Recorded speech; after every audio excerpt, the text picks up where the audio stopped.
Obviously, I think our economy is strong. I think the elements of our economy are doing well. But my greatest fear, having been budget chairman and OMB director, is this huge debt that's out there and growing. That's going to put pressure on interest rates. It's going to put pressure on resources, the ability to be able to do the things that we want to do. It's going to put pressure on inflation. So all of those things are in jeopardy. That was former Defense Secretary, former CIA Director, and former Director of the Office of Management and Budget, Leon Panetta, yesterday, outlining his concerns about the state of the economy at the Context Leadership Summit in Las Vegas. Joining us now to talk more about the economy is the Chief Market Strategist for Metlife Investment Management, Drew Matus. Drew, good to see you. You're pretty constructive on the economy right now. We are. The economy seems to be doing relatively well. The consumer's doing fine.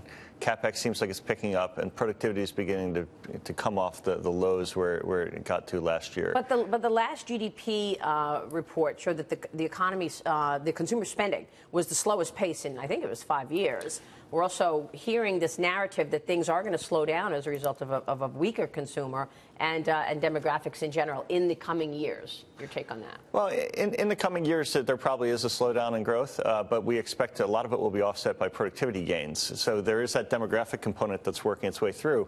But the second factor, the one you really have to pay attention to, is the productivity story. And if we can get growth up and productivity up, I suspect we'll get benefits from that from years to come. Drew, what did you think of what Secretary Panetta said about the whole idea of debt deficit?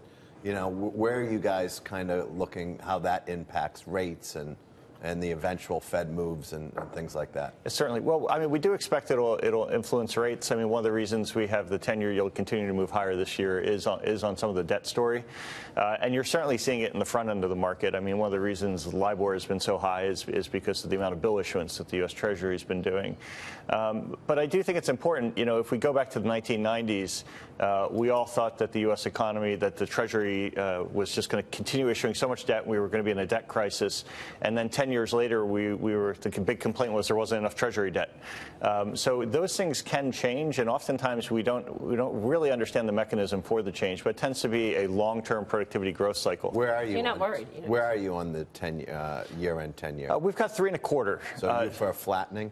Well, we only have 2 rate hikes penciled in now, and if there was to be less move in the 10-year, we'd have to kind of think about how many rate hikes we have. Look at this. We're back below 3% right now. Would that be an issue, Dagan, 3 1/4% for the markets in your view? Because for a time there, every time we reach 3%, markets sell off, although yesterday, not so. And we've been able to kind of digest that 3%. It was the worry about inflation and interest rate hikes that really kind of triggered the market rout and the heightened volatility in early February.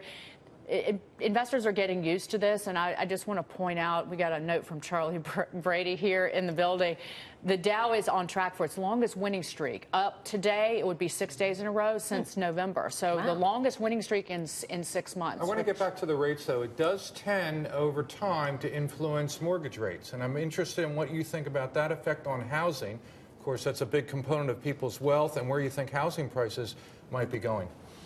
Well, I think if you look at how the 10-year influences mortgage rates, it tends to be above certain levels of the 10-year yield, and we're just not there yet. Okay. And in fact, if you look at the way people are behaving with the 10-year yield, we're actually seeing consumers saving less. All right, and the reason we think they're doing that is because baby boomers are looking ahead and saying, if I were to move into fixed income assets to fund my retirement, what yield am I going to get on those assets? And that yield's getting higher and higher, and so they're becoming more and more comfortable with the idea that they can retire.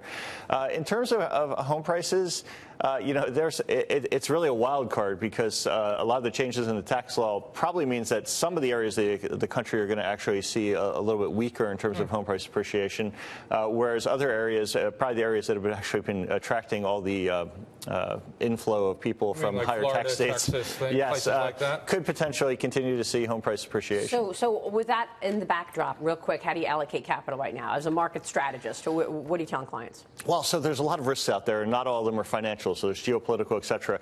So what we like is our trading market risk for liquidity risk. We'd rather have less liquid assets that have more conservative covenants, things like that, things that we get paid for.